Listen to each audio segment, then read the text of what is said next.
Hi, this is Anna from Emotional Support Group Unlimited, coming from my new room that I'm renting from my friend. So I have a roommate. It's a pretty big house. It's pretty nice here. He picked well. Tonight we're going to be talking about relationships. How do you know when it's over? If you're broken up and you still have a thing for your ex, can you get back together? How do you know? What are the signs when you need to let go and move on, or when you can try again? There's another part of this topic. It's called the great obligation to see it through. This is for people who have troubled relationships that aren't working and they feel like they've done everything or most of everything. They want to know why. Why do I keep feeling like I should do more? Why should I do more? How do I know if I should do more? And I'm going to tell you that tonight. It really depends upon all the signs. Okay, there are signs, and I'm going to use a real life example without names for you. Okay, let's start with, should we try again? Okay, what are the signs that two people who've been broke up should try again? One, you're still texting with each other and visiting each other, and it's it gets personal. It's almost like you're still in the relationship, but you're just in separate houses. Two, there's flirting, or there could be flirting going on, and a little bit of hugging and touching. Three, yes, some people have breakup sex, but if it's a regular thing and both of you are into it, just like when you got together and you fell in love, it might be time to have that conversation. Now, that's not to say that the other person won't be scared or you won't be scared, but it is better to direct a conversation and be forward than it is to wait and not know. A lot of times people who break up they're fronting. They're definitely hurt, but they're acting like they're not. They argue, but they just can't let go. If both of you are doing that, then maybe you need to sit down and have a conversation along with the other signs that say, yeah, I just really care about you still, and be accepting of whatever their answer is. I just but be authentic. It could be painful for you to hear or be rejected. Maybe they're not ready, or maybe they just want to be friends, but you're direct and you say, hey, so and so, you know, I really still have feelings for you, and we're together an awful lot. We talk on the phone a lot, and I was just wondering if you felt the same way, if there was any way that we could work things through. They obviously be prepared for the worst. They might say no, they might say yes, but at least you're not spending 4 years like a couple I know, um, stuck. You're stuck. And, he would go visit the dog. He would go, I know he was visiting her too. He was trying to move on. She was randomly dating other people. Her real intentions when she left was not to leave him, they were to get him to, uh, how do I say this? Shock him into doing what needed to be done. Well, let me tell you this, ladies, and even guys, neither one of us get hints. If you walk out that door meaning to shock either the male or the female into doing what you want, walking out the door, leaving, breaking up, that is permanent. Okay, in everyone's eyes. You cannot do that. It is not recommended. In this case, you know, she didn't believe that he was really moving on until someone else stepped in the picture and moved in. And then she literally lost her mind. And she had assumed that they were still together, but that it wasn't officially said, but they were still together. And so when she left, she said she was going to get a divorce, but she didn't. Right there is a sign. Like, it'd been a long time, you know, and they were together a very long time, and a lot of it was rocky. Um, Now, let me go into this further. If a lot of it was rocky, and one person, say, has a mental illness, or they're just fighting all the time, does that mean that they should break up forever? Well, people are individuals, and there are individuals out there. Misery loves company. There are some couples who thrive on each other's arguing, I guess, as long as it doesn't become verbally or emotionally, physically, mentally abusive or sexually abusive, then what is it? But in that type of case, you have to think, what do I really want here? And this couple recently started dating again, and she's moving back in. Okay. But again, they're already fighting. She's already trying to get her way on some things, and she's using the fake tears. Not a good idea for her if she really wants to be with him. Okay. Um, there were obviously other issues like, you know, hoarding, hygiene, things like that. But, uh, and also, one really big problem is that, and this happens to at least 1 out of 50 couples, where, you know, when you first get together, you're having an incredible amount of sex, more than you normally would. And then after a while, you don't want it as often, or you don't want it at all. Um, there are different reasons for that. It could be the size of the male, it could be, you know, an emotional thing, it could be that it's just not enjoyable for the other person. But if you find out that one person, if you find out that your partner does not like sex and you really like sex, that means that's a huge, huge, huge deal breaker. I'm sorry, it sounds shallow, but let's be real. In some areas, we're hormones, our bodies are made to procreate. And if one person doesn't feel it and the other person does, it's very, very stressful. So that's another thing. Okay. If you have gotten married to a person and they had stopped sex altogether when you got married and you never consummated the marriage, in a lot of states and places by law, you can get an annulment because the marriage was never consummated with sex. So, with the Bible wanting us to procreate, with the law, you know, saying consummate, that's definitely something, unless you both agree to not ever have sex, or you're okay with just once in a while or not at all, then it's about being authentic, you know.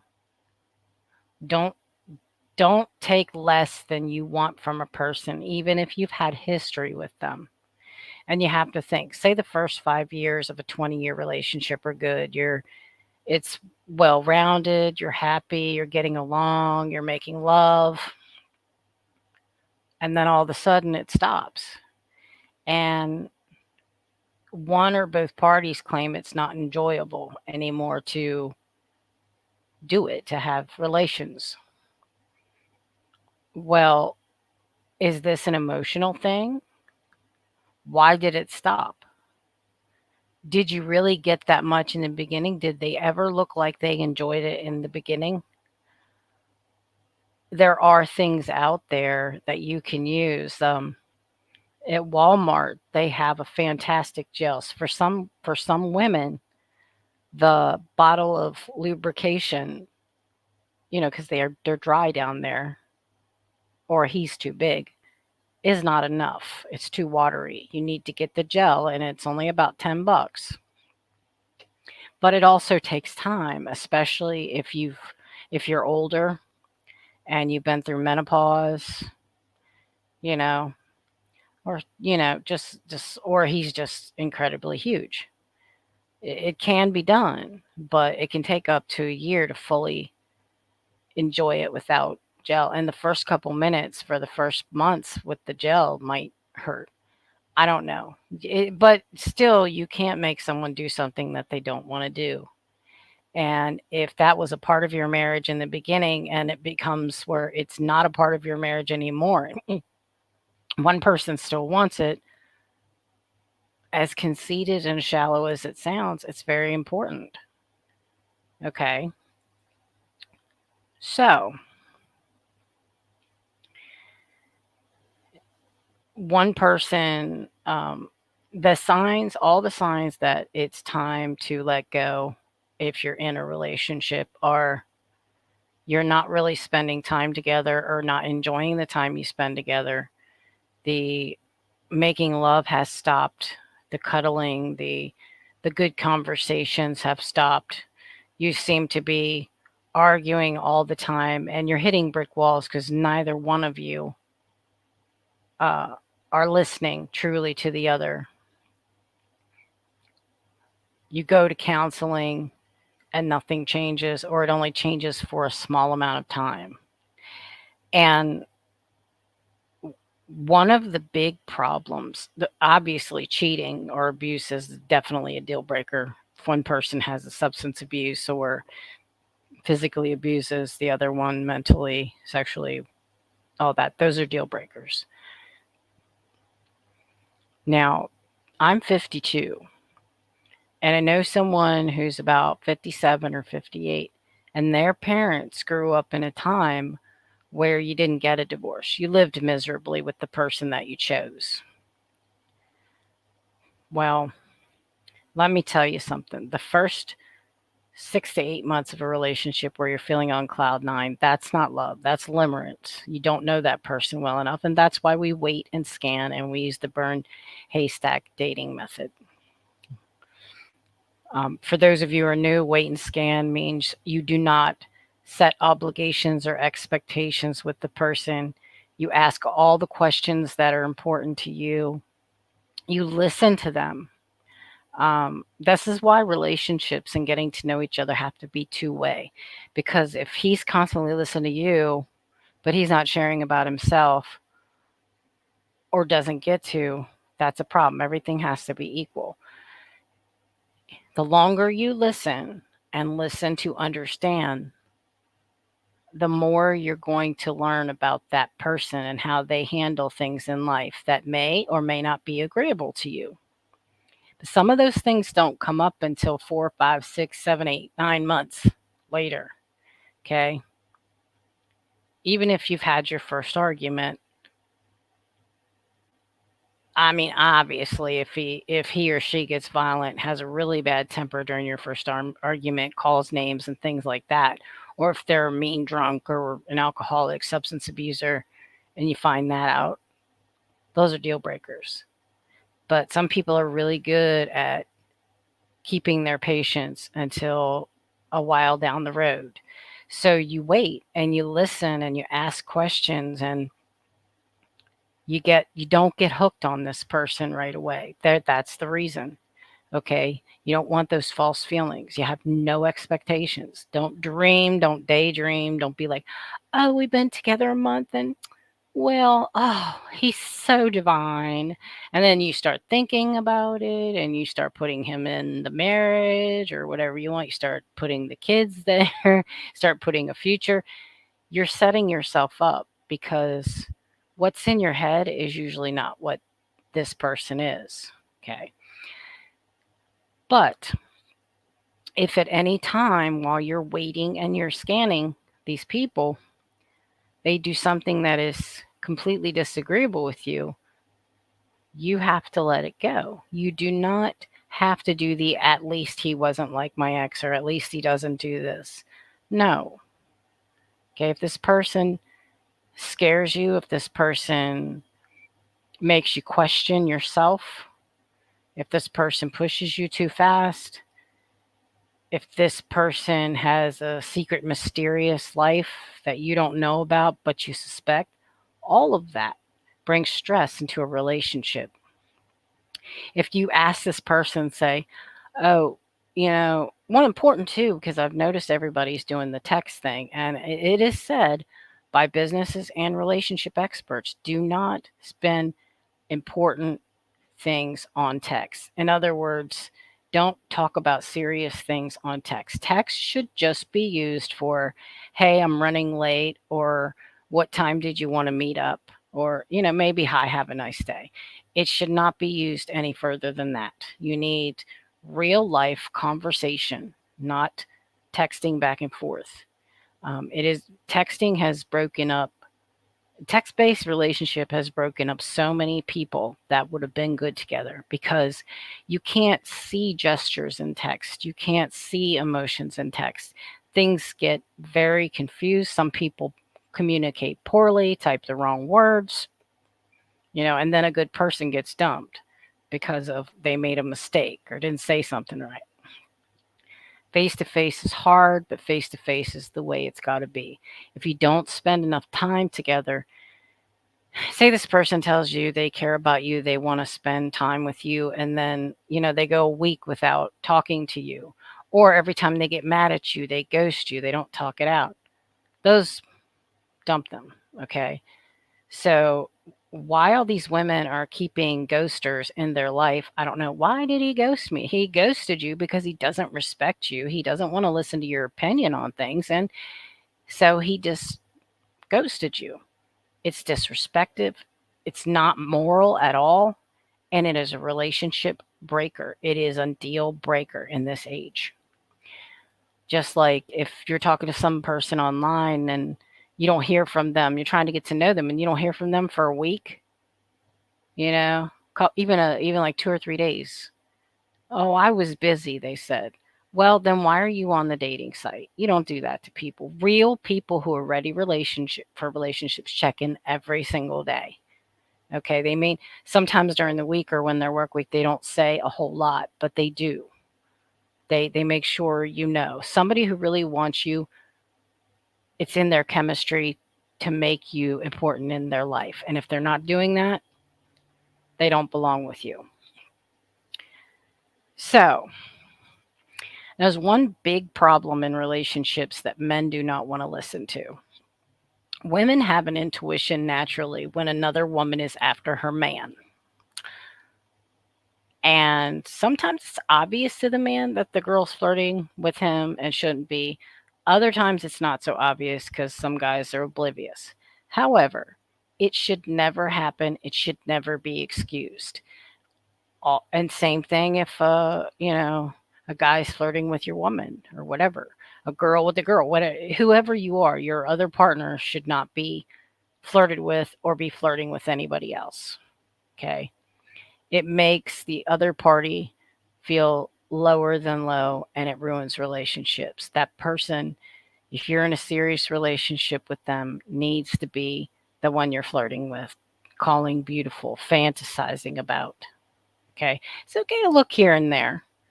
It's not okay to stare. I mean, everybody notices a good looking guy or a girl, but we don't go overboard with it. We don't talk about it. We don't constantly fantasize out loud about another person. And let me tell you, a person that is with you and says they love you, but they're fantasizing about someone else that's out there, they're not fully invested in you, because real love is like, it's you and you're the only one in the world. Even though they know other people, they might notice them, but you're the one. Those are the kind of people we're looking to be in relationships with. Okay, let's see what else. changes in behavior, staying out later, going out with the boys or the girls a lot, not putting in quality time together, excusing your feelings as not that big of a deal, making you feel like you're just being a sissy or too emotional about things, overly sensitive. Guys, women are designed that way for a reason. We are designed so we have women's intuition. We know when things are going on with our family, our friends, and our loved ones, even when they act fine and don't tell us about it. That is why we are super sensitive. Okay, but here's another one: jealousy. If you rear your head in jealousy and act like an idiot because there's, say, a guy at the register that's really cute and you don't want her to be taken by that man and you lose your temper just because she looked at him or vice versa, that's too much. Okay, we have to look at people, we have to walk around and see people, otherwise we're walking blindly. What do you want me to run into the wall? But everyone notices good looking people. It's what you do with it that is the problem or the solution. But your woman or man should feel like they're the only ones in your life. They're the first priority and that you're dedicated to them. None of that takes money. It takes heart. It takes, creativity. If you're poor, take a picnic basket out by the lake or to the park, surprise her, surprise him. Okay, it doesn't take a stunning ring. It doesn't take any of that. Material possessions have no place in love. People who have sustained 30, 40 years marriage and died together in their 80s, being a loving couple, coming from the Depression, say, they didn't have things. Things are not love. Okay. So, all the basic signs about. And what gets me is these relationship sites that I'm on answering these questions and getting questions from a lot of women and men. You guys know this. You know the difference between right and wrong, and you're still asking because you want me and the other members of that group to say, yeah, you're right, or yeah, they're right. Have confidence in yourself. You two could be the most wonderful people in the world, but maybe you're not meant to be a couple. I had someone that I care about very much, but I just didn't feel that way about him. He's a wonderful person. I'm a wonderful person. And he went on 2 weeks later and he's been in a 20 some year marriage with very happily. So just to let you know that it does happen. There are people out there that you might feel stupid about letting go because they were wonderful, but you didn't feel anything. Don't feel bad about that. We have all different kinds of people that come and go in our life, and having a wonderful friend that you could have the hospital call to, who would actually pull the plug when, like, you wanted, if you were a vegetable, is the type of person that you want, sweet, kind, loving, but not all that means you're going to fall in love and have a connection. So the biggest part of issues with other people is moving too quick, romantically dreaming about them too soon, having expectations too soon. Okay. For instance, unless you've talked about it, the other person might go date other people still. Okay. Normal courting is everybody goes out on different dates until you and that person decide to, and you talk about being exclusive. Kind of like The Bachelor or The Bachelorette. except for not as dramatic. So if you dated someone one time and you never talked about it, don't expect to be exclusive unless they say let's be exclusive. However, and this is one of my rules. One of my rules is if you're going to be dating me, you have to be completely honest. But if you're sleeping with someone else, you're not even getting a chance with me because I'm not going to be sloppy seconds. The kitty, that's you heard my mittens. Okay, so to move forwards, um, it might be a good idea for you to sit down and write a list of what's important to you in a partner and what's not. And sometimes we can fall for the debonair charm and sexy girl, sexy looking guy. We get the is it limerence or love? Is it lust or love? How you know is one, if it's within the first 4 to 5 months, depending upon how long you're dating, it's limerence. If you have the urge only to just take them into the bedroom, that's limerence, that's lust, that's not love. True love is two people who choose to be together through the trials of their life and support each other. It is not the cloud nine feeling. The cloud nine feeling goes away because it's a chemical feeling. It is respect and care, and that's the person that you can live with and handle living with them. You're going to argue, you're going to go through different phases of your relationship. It's not always going to be perfect, but you're going to stick by their side. If you're thinking of someone else when you're with them, if you're thinking the grass is greener on the other side, that's not love. Also, at the same time, if you are, or your partner, or say someone you know, is totally chasing you and you're not interested, or vice versa, or you're not on the same page as them, that other person who's pursuing something that's not there is in limerence. It's almost like an obsession. So keep that in mind.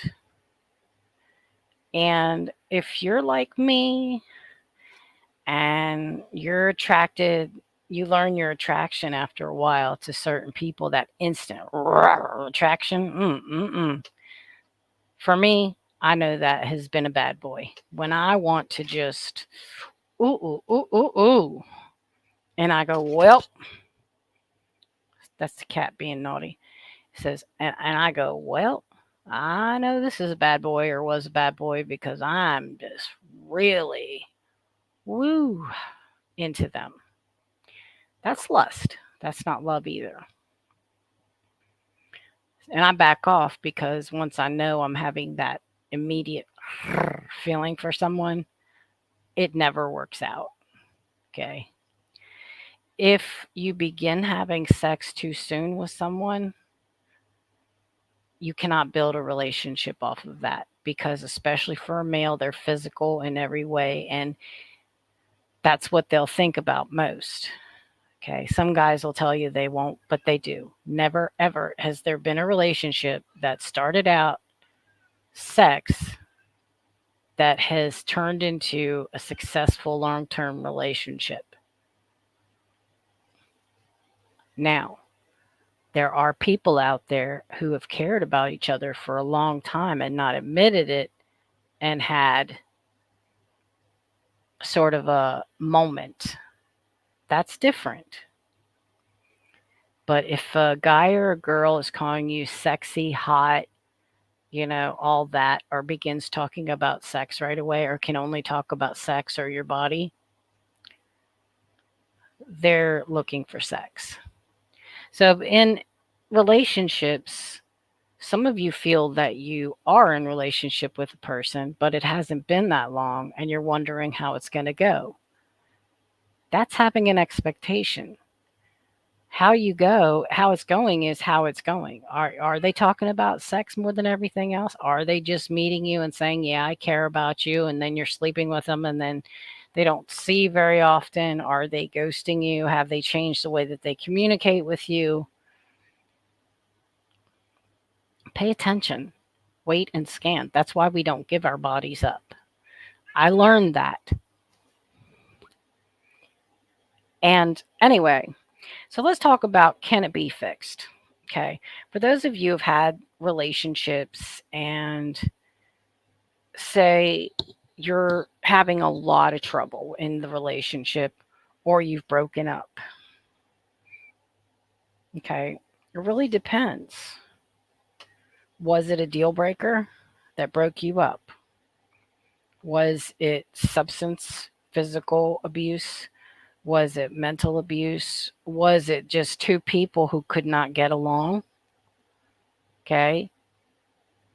Have you both changed? Maybe you got together too young, or you're in a change phase where you're different people. Maybe you want different things. I've also never met someone who has been against entrepreneurship and then the other person is an entrepreneur who work out either. These are very cardboard box ideas. It takes so much,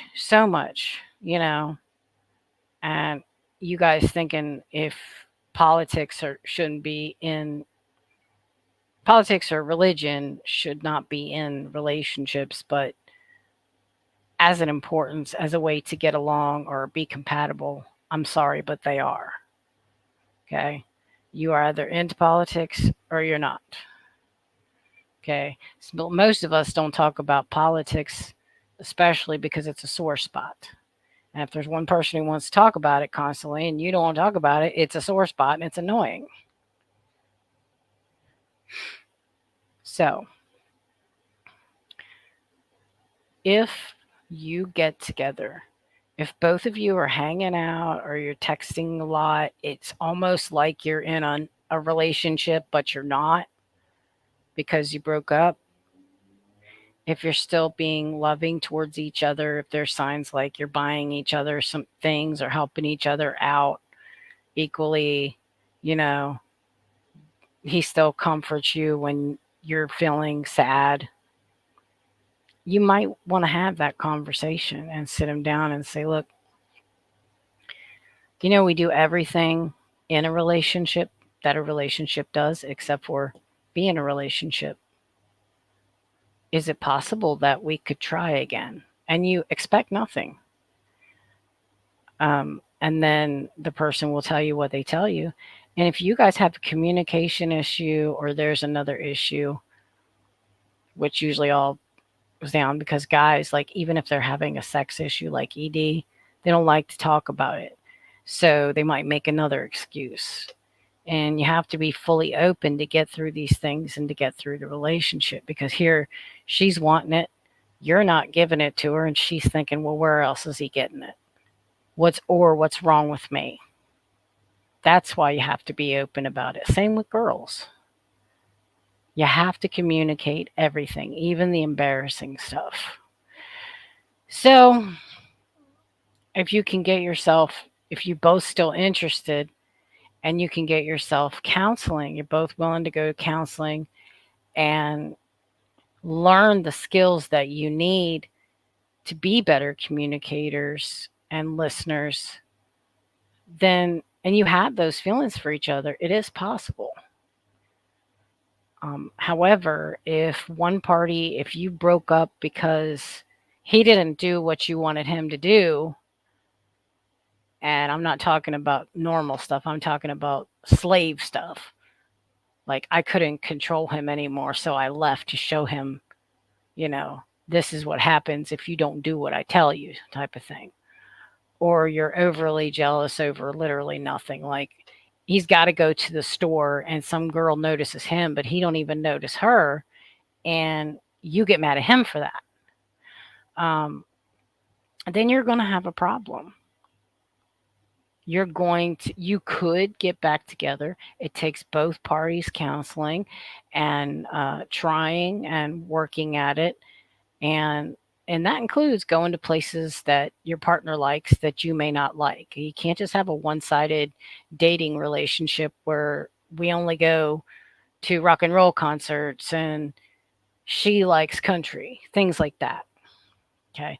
Sometimes you got to bite the bullet, and it's about spending time with that person and seeing them happy. It's not about what's going on around you. So the music may suck in your eyes, but look at her face. Look how happy she is. Look how happy he is. And that's what love is. So it's about compromise, it's about communication, it's about spending time together. And if you're willing to do those things in spite of yourself, you can work things out, with the exception of deal breakers like cheating and all the types of abuses. Okay. Those people, you think you need them, but you don't. They just make you feel like you need them. And this usually means couples counseling. It means separate counseling because he has to figure out why he does things the way he does, and he has to learn how to handle you. You have to work out things and learn how to handle him better. And then together is where you come together. You see if you're on the same page in the counseling. She or he, the counselor, gets you on the same page and gives you activities and things to do to bring you closer together and to help you keep listening and communicating to each other. So, one of the biggest things is listening. Everybody gets their feelings hurt. Everybody's listening to respond. Listen to understand. Ask those questions because it's really hard to communicate openly about difficult things, and especially if you don't want to hurt the other person. But if you're really open minded, yeah, it's going to hurt, but you want to fix it. So you got to know to fix it, right? Okay. Then you go from there. And if you can make it work, you can make it work. But relationships are work. It's not you get together, fall in love, and everything comes with it. Communication, connection, um, commitment, it all has to be nurtured. It all has to be worked on. I wish that love came with everything, but I'd be lying if I tell you it did. Love is a feeling, okay? It's an emotion. The rest of the stuff has to be worked at. But if you are in love with this person and you truly want to be with them, it won't be that hard because most people's problems are they don't want to give more of themselves. Okay. When you're in love with someone, you have to give more of yourself and be vulnerable. If you're not willing to do that, then don't get in relationships because you're just hurting people. You can do this. I know you can. What I want to do now is I'm going to take one question. And the question is, their partner and them had been together for 2 years. They've had a rocky but solid relationship. Recently, uh, she became friends with someone, and her partner's never had a close friend, so they wanted them to have a close friend too to experience it. So they introduced them. Well, it backfired on them because ever since she introduced those two, he stopped paying attention to her, his girlfriend. He's holding this girl's hand and saying it's a friend thing. He's pays attention to the new girl. Doesn't want to do romantic. Has lost interest in romantic things. Okay, but keeps telling her, the girlfriend, that it's just a friend's thing. Number one, this person has to see the red flags. Again, this is something that's crystal clear. If your man or woman, whoever you choose, is into you, and wants to be with you, there's nothing going on with anyone else, and especially not holding hands. And romantic intentions would continue with you if you get yourself into this experience, if you are in this experience, even if you didn't introduce them, if they've lost interest and they're not doing romantic things with you and they're flirting with other people, or they just lack an interest in you, it is time to sit them down, have that hard conversation, and say, what's going on? You haven't been doing this, this, and this. Do you want to be with me? And if they say yes, but they can, then you say, well, this is what you need to do to be with me. And if they do not do that stuff, then the consequence is a breakup. Okay. A lot of times people see the truth, but they don't want to deal with it. It's better to see the truth in a situation, to face it, and to move on than to prolong your pain and stress by wandering, or seeing this continue to happen. Okay. And it's okay if you're in this type of situation and you decide, I don't want to be with this person anymore because I can't trust them. That's okay too. You're not required to trust somebody again after they've, are holding hands with another woman, giving her attention, or guy, vice versa. It's about you and how you feel. You're the one who's been wronged. Okay. But I'll tell you this right now, woman's code and the man code are out there.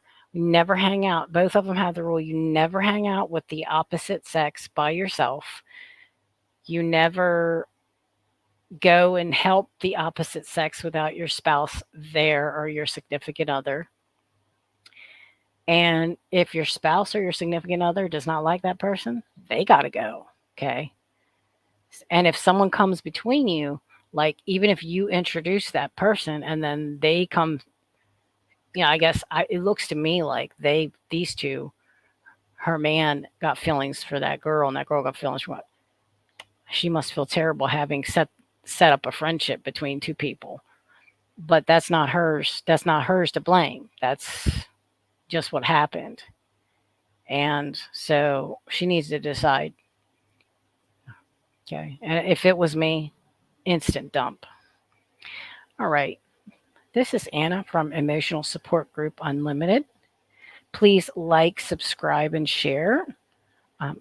Help me build my page. If you have any comments, please leave your comments below. I would love to know how you deal with your relationships, your experiences in life. What has taught you in relationships, that experiences that you've been through? What have you learned?